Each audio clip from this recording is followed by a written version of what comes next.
Mongols are really cool, of course, but it's also just sad to read about their conquests. What do you mean this is all that remains of one of the greatest cities in the world? Yeah, I mean, it's easy to joke about it now because it's like 800 years later, but it's believed the Mongolian Empire was responsible for removing like 20 million people. It's kind of hilarious considering modern day Mongolia built this massive statue of Genghis. They're like, yo, let's go! But yeah, no, it's interesting because Mongolia weirdly just gets a pass. Meanwhile, places like Spain, for instance, definitely does not. By the way, the city that tweet is referring to is Merv, Turkmenistan, obviously close enough to the Mongolian horde to get completely demolished. I remember hearing it was only very recently that Central Asia area had regained the populations that it had lost during the Mongolian Empire. Absolutely insane. The USA in Western Europe, meanwhile, the USA in East Asia, Latin America, and the Middle East, sometimes considered Superman in this continent. Meanwhile, we were considered Homelander in all the other parts of the world. I do love that this meme specifically referred to Western Europe, just a very specific part of the European continent. There's certainly a time where Eastern Europe definitely wasn't a fan of us. I mean, I think a major reason for this is because after World War II, we enacted the Marshall Plan, which helped to rebuild this continent after it faced so much destruction. To be fair, we also gave Japan a whole lot of economic aid after WW2, and I think right now they might see us like Superman, but they definitely at one point saw us as Homelander. I guess dropping 2 sons would do that to you. This post is specifically mentioning U.S. foreign policy in the 20th century, so the 1900s. Yeah, this person definitely missed out South Korea, but yeah, to be fair, Latin America has basically never had a good experience with the U.S., so yeah. The international community saying, atoms for peace. We just got rid of our nuclear weapons, says, South Africa? Wait, what? We made 6, but decided to get rid of them, they respond.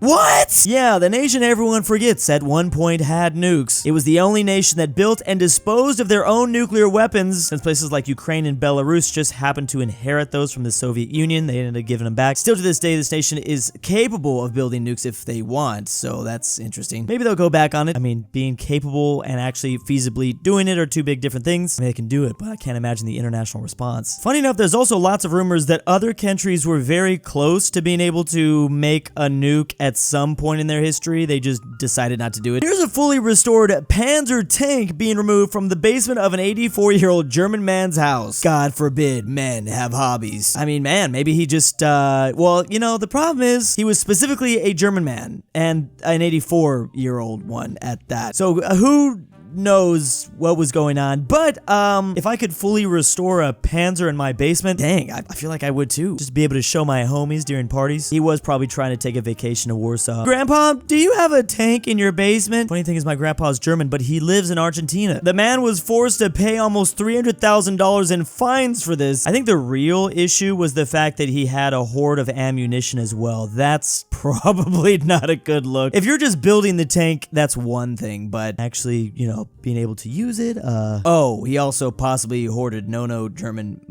material. Well, there you go. Never mind. All politicians are scumbags. Except you, of course. Oh, Jimmy Carter. I guess he's cool. This former US president back in the 70s just turned 100 years old. I feel like this summarizes it pretty much perfectly, not gonna lie. President Jimmy Carter once told a joke during a speech in Japan that caused the audience to burst into laughter. Impressed, he asked how the interpreter got such a laugh. The interpreter admitted to saying President Carter told a funny joke, everyone must laugh. That's how Japan be doing it. Dang, I'd be making speeches to Japan every day if I knew this was the case. People forced to laugh at my jokes? What? In 1977, President Carter decided to pay a diplomatic visit to then communist Poland. Unfortunately, his translator didn't do a very good job. He translated Carter wanting to get to know the Poles better as wanting to know them carnally, basically sleep with them. Him wanting to grasp and understand their hearts as wanting to grasp their privates. And I've left the United States to come here as I've fled America never to return. Imagine being a Polish dude watching TV and the American president shows up and says he's here to frick and he's not leaving. What else do you want to know? Respectable, I feel. We're just lucky this happened in Poland. I feel like the Poles probably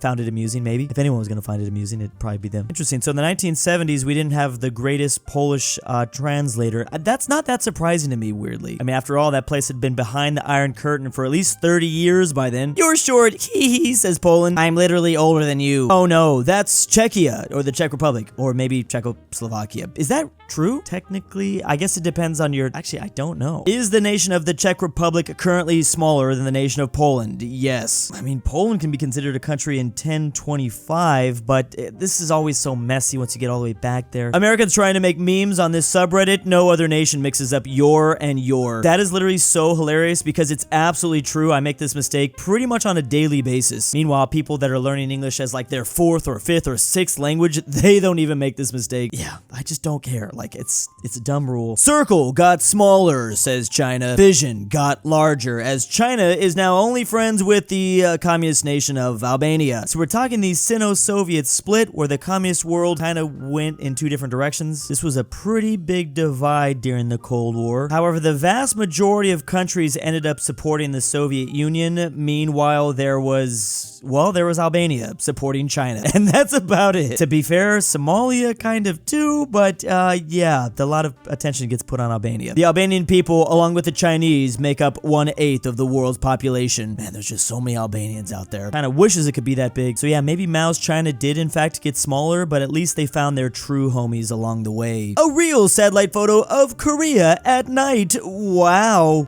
Why is it so bright? Basically, North Korea if MacArthur wasn't fired. Oh, it's just nuclear radiated coal bait. That makes sense. Finally, his dreams come true to just nuke the North Koreans into oblivion. I mean, honestly, it would technically work, just there would be some fallout. A lot of fallout, in fact. The Wunderwaffe versus actual super weapons. This is the German word for wonder weapons, if you're wondering. On the German side, we have a tank that cannot move. On the other, we have a bomber that can fly so high nothing can hit it. On the German side, we have an artillery that needs 3,000 people to operate. On the other, a fighter with the range of a bomber. The Germans with a jet with an engine life of 5 hours. On the other, proximity fuse. On the German side, a rocket interceptor that oofs the pilot. On the other, a radar-guided bomb, because apparently there's not enough ways to sink Japanese ships. Finally, whatever the frick this was that the Germans were trying to build versus you want to see 2 suns on the same day. I feel like the Germans were just like aiming for the stars here. You know, just lower the expectations. I mean, to be fair, we Americans, we built a literal sun. That is a star. But we focused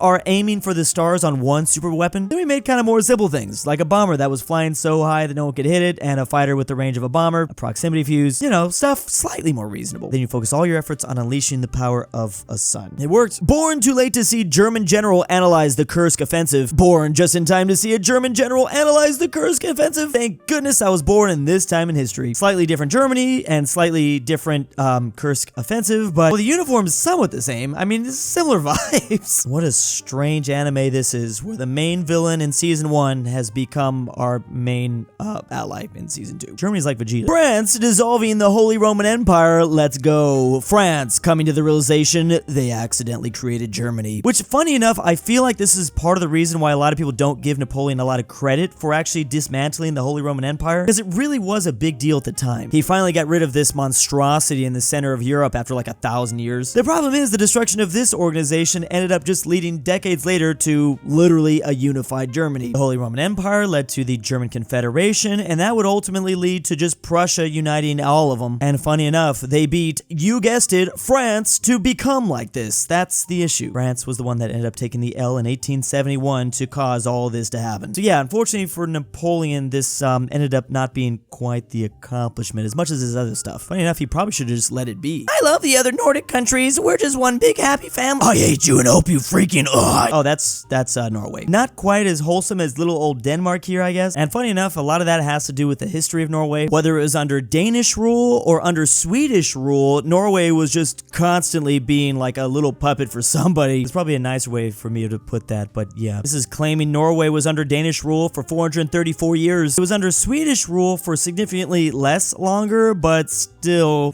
a lot of centuries. To be fair, it wasn't always like Norway was like the lesser partner or anything, but still, they just, yeah, probably wanted to be their own thing. Finally, the perfect chart for successors of the Roman Empire. I'm sure there's going to be absolutely nothing missing from this list because there's absolutely no crazy theories that like Brazil or the USA or I don't even know, San Marino is the true successor of the Roman Empire. Here's the Roman Empire between 27 BC to 395 AD. Then they split into the Western Roman Empire and Eastern Roman Empire, which is otherwise known as Byzantium. Byzantium would fall to 1453. Now here's the first and probably most controversial split. We have the Sultanate of Rum, which eventually transitions to the Ottoman Empire. That is claiming that the Ottoman Empire is the true successor of the Roman Empire. That means that Republic of Turkey would currently be the Roman Empire now. Yeah. Now you can go that route, or you can go the route of the Kingdom of the Lombards, which ends up turning into the Papal States, and possibly Kingdom of Italy, or Italy and the Vatican City right now. This is what Mussolini thought. This is why during World War II he wanted to reform the Roman Empire. Now let's take a step back, go back to the Western Roman Empire, which ended up falling in 476. You can go Kingdom of Italy route, which would send you down the Eastern Roman Empire again and the Ottomans. Or you can go this route, which says the Roman Empire eventually transitioned to the Visigothic Kingdom, which goes here, which goes to Aragon, which goes to Spain, Habsburg Spain, and, well, the Spanish Republic and things like that. Yeah. This feels like Eevee from Pokemon. You know how Eevee has like multiple different evolutions it can do? You can also say it's King of Leon, Kingdom of Castile, all that all leads back to Spain. Or you say that it can go to the County of Portugal, which ends up becoming the Kingdom of Portugal, which ends up becoming Portugal. See, this is complicated, but it's not complicated enough because there should be an arrow leading to Brazil. I have legitimately seen that Brazil should be the true successor of the Roman Empire because it has the most, I believe it has the most Catholics in the world. And it's actually not even close. Brazil having about 15 more Catholics than Mexico, then the Philippines fall behind that, then the US. Basically half of this entire nation is just Catholic. So obviously also Brazil traces back to Portugal. They have their roots there. I mean, it's insane. Obviously all this stuff is insane, but I can see the logic. Then just the final path from Western Rome, that leads to the Kingdom of the Franks. Then from the Franks, it goes down maybe 3 possible areas. We have the Kingdom of Italy. We already talked about that with Mussolini. Or it goes down the Holy Roman Empire route. Oh my gosh, Austria being the successor of Rome, and then the German Empire. Obviously the Holy Roman Empire really believed that they were the Romans, but yeah, there's that whole quote that they weren't. Kingdom of Franks, which says that the French are the